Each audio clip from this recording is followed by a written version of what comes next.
قرآن مجید میں اللہ تعالیٰ نے جو یہ بات کہی، ما کان محمد ابا احدکم من الرجال، کہ اور محمد رسول اللہ تم میں سے کسی مرد کے باپ نہیں ہے، تو کیا مطلب ہے اس کا؟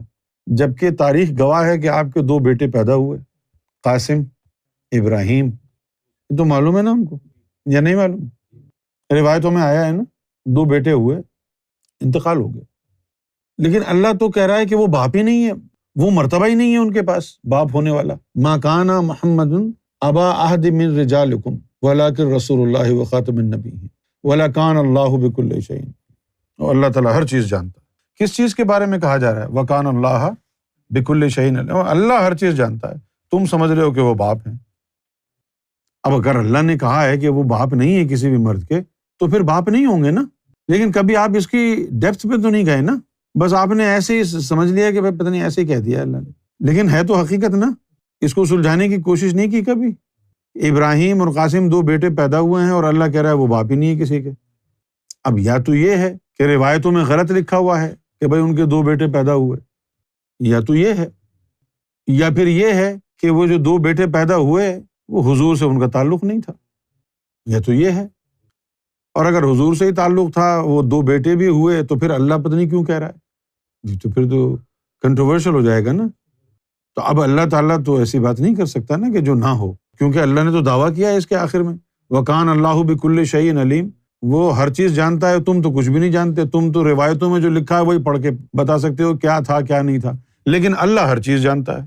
ہر چیز سے مراد یہ ہے کہ وہ جو پیدا ہوئے ان کا تعلق کس سے تھا وہ یہ بھی جانتا ہے۔ بسم اللہ الرحمن الرحیم، الحمد للہ والصلاۃ للہ، اما بعد، فاعوذ باللہ من الشیطان اللعین الرجیم، بسم اللہ السمیع العلیم الرحمن الرحیم۔ معزز سامعین، میری گفتگو سے پہلے آپ نے یونس گور کی گفتگو سنی، جو قرآن پاک کی آیت تلاوت کر رہے ہیں، یہ 22واں پارہ ہے سورہ احزاب، آیت نمبر 40۔ اس نے تلاوت کی، اس کو قرآن پاک ڈھنگ سے پڑھنا نہیں آ رہا، یعنی یہ جو آیت پڑھی نا، اس آیت کے اندر اس نے کثیر تعداد میں غلطیاں کی ہیں، اور لحن جلی اور لحن خفی والی غلطیاں کی ہیں، یعنی ابھی تک اس کو قرآن پاک کے حرکات و سکنات کا پتہ نہیں چلا۔ لیکن یہ علماء کرام کے بارے میں، اولیاء کرام کے بارے میں، صحابہ کرام کے بارے میں، تبع تابعین اور انبیاء کرام کے بارے میں یہ قدغن لگاتا رہتا ہے، ان پر بہتان باندھتا رہتا ہے۔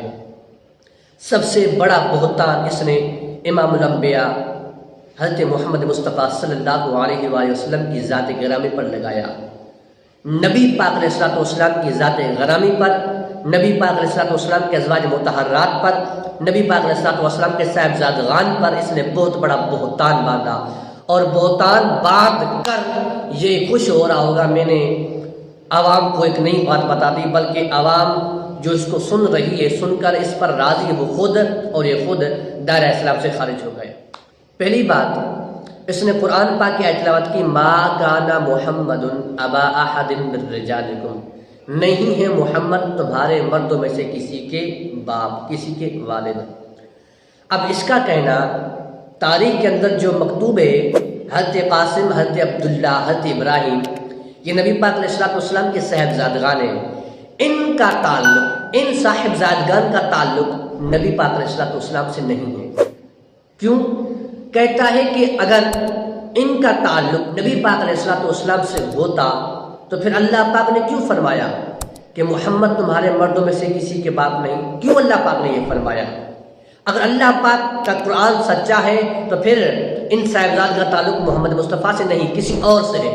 العیاذ باللہ، العیاذ باللہ۔ اس نے نبی پاک علیہ الصلوۃ والسلام کی ذات اقدس پر اور ان ازواج مطہرات پر جنہوں نے ان صاحبزادگان کو اپنی کوکھ سے جنم دیا، ان پر اس نے بہت بڑا بہتان باندھا۔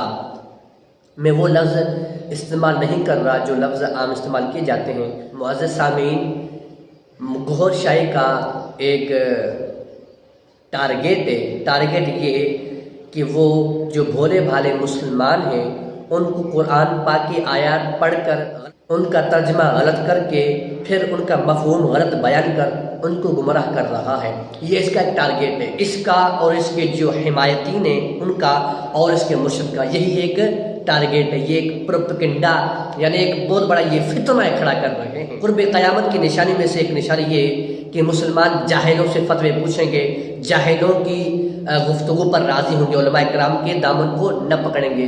تو بالکل واضح ہو رہا ہے یہ یونس کوئی مفتی تھوڑی ہے، یہ تو ایک جاہل انسان ہے، جاہلوں سے بھی بدتر یہ یونس گوہر ہے۔ اگر یہ چاہتا ہے قرآن پاک کی اس آیت کا ترجمہ جو میں آپ کو بتا رہا ہوں، جو مفہوم میں بتا رہا ہوں یہ نہیں ہے، اگر یہ چاہتا ہے مناظرہ کرنا تو پھر یہ فقیر مناظرہ کرنے کے لیے تیار ہے۔ میں چیلنج دیتا ہوں اس کو، وہ آئے میدان میں اور دو ہاتھ ہو جائے، میں اس کو ننگا کر کے نہ چھوڑوں تو میرا نام بتلا دینا۔ یہ قرآن پاک کی آیات کا ترجمہ غلط کر رہا ہے، لوگوں کو گمراہ کر رہا ہے، لوگوں کو جہنم کا ایندھن بنا رہا ہے۔ شرم و حیا اس کو تو آتی نہیں آتے شرم و حیا، یہ بہت بڑے دعوے کر رہا ہے۔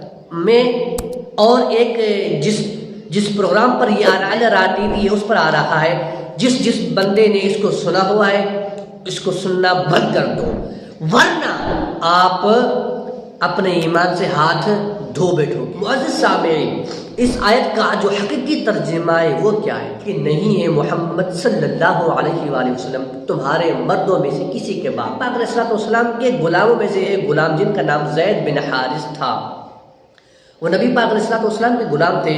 نبی پاک علیہ السلام نے ان کا نکاح، ان کی شادی حضرت زینب بنت جحش رضی اللہ تعالی عنہا کے ساتھ کروا دی۔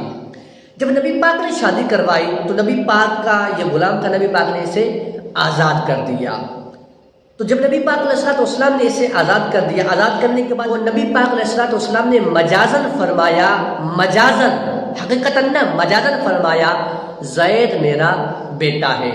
شادی ہو گئی، غلام آزاد ہو گیا۔ پھر 1 سال بعد حضرت زید اور حضرت زینب رضی اللہ تعالی عنہ کے مابین طلاق ہو گئی۔ عدت گزرنے کے بعد نبی پاک علیہ السلام نے حضرت زینب رضی اللہ تعالی عنہ کے گھر نکاح کا پیغام بھجوایا۔ جب منافقین اور کافرین کو یہ بات پتہ چلی تو سارے اکٹھا ہو گئے اور باتیں کرنے لگے کہ محمد تو اپنے بیٹے کی بیوی سے شادی کر رہا ہے، یہ تو حرام ہے۔ تو اس وقت اللہ پاک نے یہ آیت نازل فرمائی کہ ما کان محمد ابا احد من رجالکم، کہ نہیں ہے محمد تمہارے مردوں میں سے کسی کے باپ، یعنی یہ جو زید ہیں محمد اس کے باپ نہیں ہیں۔ یہ اس آیت کا مفہوم تھا۔ اب اس آیت کا مفہوم جو میں نے بیان کیا وہ اور جو یونس گوہر نے بیان کیا وہ آپ خود فیصلہ کریں۔ یونس گوہر تو صراحتاً ظاہراً وہ تو نبی پاک علیہ السلام کی ذات اقدس پر قدغن لگا رہا ہے، بہتان باندھ رہا ہے، جبکہ جو آیت کا جو قرآن پاک کی آیت ہے اور جو اس کی تفسیروں میں آیا ہے میں نے آپ کو وہ بیان کیا ہے۔ یہ تو بات کلیئر ہو گئی کہ زید جو نبی پاک علیہ السلام کے بیٹے نہیں تھے، اور نبی پاک نے جو فرمایا تھا وہ مجازن فرمایا تھا، حقیقتاً زید بیٹے نہیں تھے، مجازن بیٹے تھے۔ اب اس آیت کا جو مفہوم ہے محمد تمہارے مردوں میں سے کسی کے باپ نہیں، تو نبی پاک کی جو اپنی اولاد ہے جو حضرت قاسم، حضرت عبداللہ، حضرت ابراہیم ہے، تو ان صاحبزادگان کے بارے میں کیا حکم ہے؟ دیکھیے کہ ہمارا کام حکم دینا نہیں ہے، ہمارا کام حکم لگانا نہیں ہے، ہماری اتنی اوقات نہیں کہ ہم نبی پاک علیہ السلام کے صاحبزادگان پر حکم لگائیں یا نبی پاک علیہ السلام کے صحابہ کرام میں سے کسی صحابی پر حکم لگائیں، یہ ہمارا کام نہیں ہے۔ ہمارا کام مسئلہ بتانا ہے۔ مسئلہ یہ ہے کہ عربی میں جو اللہ پاک نے فرمایا نا مر رجالکم، تمہارے مردوں میں سے، اس کا یہ ہے کہ نبی پاک علیہ السلام کی جو صاحبزادگان ہیں حضرت عبداللہ، حضرت ابراہیم، حضرت قاسم، یہ بچپن میں ہی یعنی بلوغت کی عمر کو پہنچنے سے پہلے ہی اس دنیا سے رخصت ہو گئے، ان کا انتقال ہو گیا۔ عربی میں جو مرد ہوتے ہیں ان کو رجال کہا جاتا ہے، ایک مرد اسے رجل کہا جاتا ہے، کثیر منع مرد ہوں، کثیر تعداد میں مرد ہوں ان کو رجال کہا جاتا ہے۔ اور جو بچے ہوتے ہیں، جو بالکل بچے ہوتے ہیں، ان کو طفل کہا جاتا ہے۔ حضرت عبداللہ، حضرت ابراہیم، حضرت قاسم، ان کا تعلق نبی پاک علیہ السلام سے ہے، یہ حقیقتاً نبی پاک علیہ السلام کے بیٹے ہیں۔ قرآن پاک کے اندر یہ حکم آیا کہ تمہارے مردوں میں سے کسی کے باپ نہیں۔ نبی پاک کے یہ جو 3 صاحبزادگان ہیں، یہ مردوں کی عمر کو یعنی رجال کی عمر کو، بلوغت کی عمر کو نہ پہنچے تھے۔ بلوغت کی عمر کو، رجال کی عمر کو پہنچنے سے پہلے ان کا انتقال ہو گیا۔ اب رجال کا لفظ مردوں کے لیے استعمال کیا جاتا ہے، بچوں کے لیے استعمال نہیں کیا جا سکتا۔ جو کوشش استعمال کر رہے ہیں اس کی بہت بڑی یہ ایک جاہلانہ حرکت ہے، بہت بڑی کم علمی کا یہ مظاہرہ ہے کہ اس کو ابھی تک رجال اور طفل کا پتہ نہیں چلا۔ اللہ پاک کا جو فرمان ہے نا وہ زید بن حارث کے متعلق ہے، وہ حضرت عبداللہ، حضرت ابراہیم، حضرت قاسم کے متعلق ہرگز نہیں ہے۔